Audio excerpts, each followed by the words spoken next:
My name is Victoria McCabe, and I am a CVS sufferer. Hello, my name is James O'Reilly. I have cyclic vomiting syndrome. I've had it probably since I was a baby. Hi, my name is Carrie Christian, and I've been suffering with CVS since I was 21.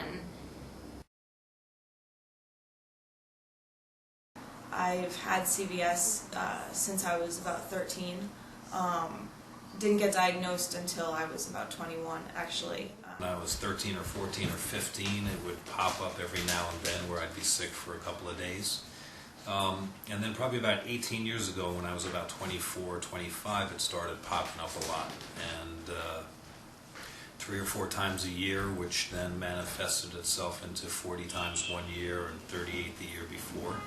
Doctors really didn't know. We saw neurologists, gastroenterologists, psychologists, gastrohormonal experts. When I first found out about cyclic vomiting syndrome, I had probably been going through episodes for 6 or 7 years. We saw psychiatrists, we saw psychologists. I brought him home and saw, I think, 17 doctors over the next year until we found out with cyclic vomiting syndrome. When I found out that, when I got the diagnosis of CVS, I did as much research as I could to try and find out more about it, find if there were, support groups or anything like that, and I kept coming up empty. And my ex-wife, after a ER doctor telling her he vomits, people vomit, went onto the computer and within 5 minutes found cyclic vomiting syndrome and read all the symptoms, and every single one of them I was doing. To me, suffering with CVS is kind of like being an island. You have this horrific condition that is so painful and dominates so much of your life, and yet so many times people just have never heard of it before and don't know what it is. Tests are negative, and they're healthy in between, and they don't look like a drug addict. The pain, the nausea, the vomiting, the hospitals, it's an awful feeling to go through that. There are other times where I go to the hospital, they give me my medication, and I walk out in 6 or 7 hours. Because when you hear people explain the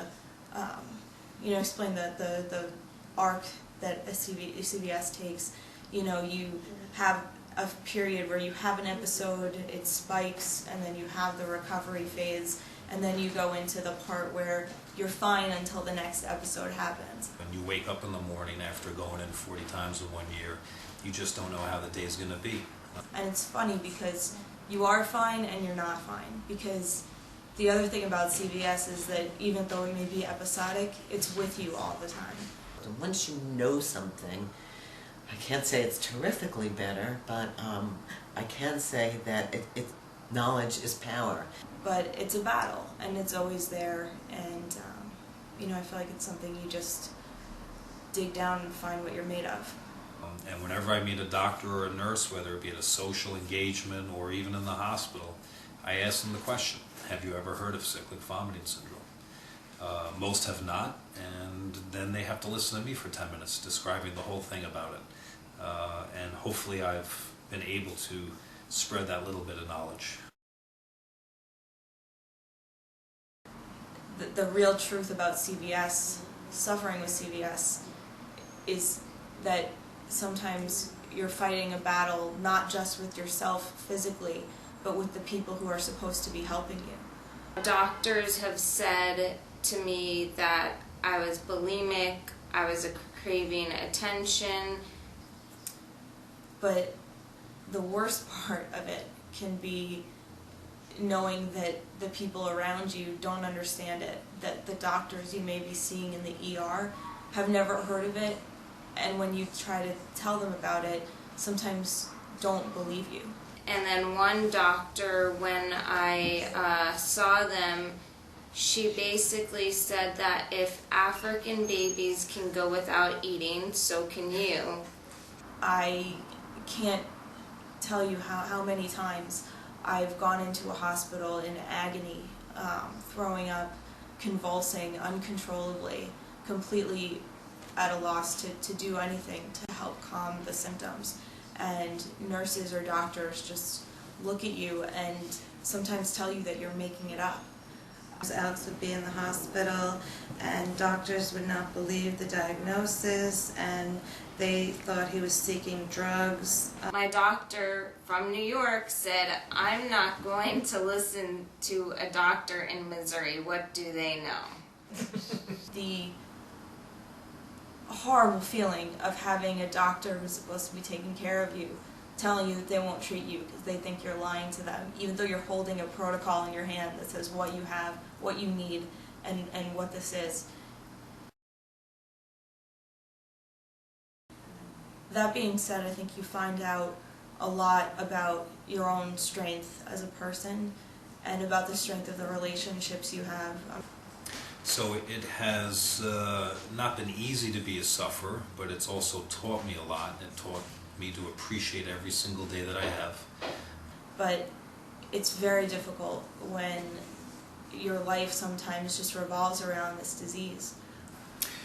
There have certainly been tough years. Those 30 to 40 episodes a year were tough. I'm very blessed to have family and a boyfriend and friends who would drop anything and take me to a hospital. I think the biggest thing that is the worst for me is seeing my family and my wife and my brothers, and particularly my mom, get as upset as they do because they can't do anything for me. I used to not be able to handle being in certain situations, weddings or trips or even going out to dinner, because the anxiety of getting sick when you don't know what's causing it can just be overwhelming. And I can only say as a mother that you have to believe in your child, you have to become an advocate. And it's just really tough to see someone you love suffer, and there's nothing that can be done.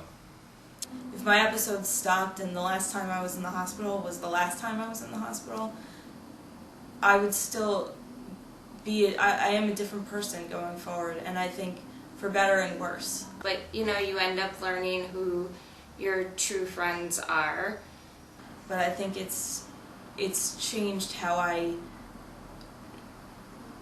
look at the world. It's given me a lot more compassion for people who are suffering, and it certainly made me want to give back. And the one time that I sat down at my computer, did a Google search, and found the Cyclic Vomiting Syndrome Association, I honestly cried, actually. I was just so, it was relief, it was validation right there on the screen that someone else knows about this. There are other people out there. But just finding out about the CVSA has been amazing, a wonderful experience. And we found CVSA online and we went to the conferences. It's really nice to go to the conferences and meet everyone and just meet people who are going through the same things that you've gone through, who have the same experiences. I think that having support groups of all kinds, your family, CVS support groups, friends, makes it really, really what you need to get better. Knowing that there are other people who understand what this feels like is unbelievable, and knowing that there are people who are fighting to raise more awareness of this condition, and there are doctors fighting to find a cure, to do research and find answers, is unbelievable.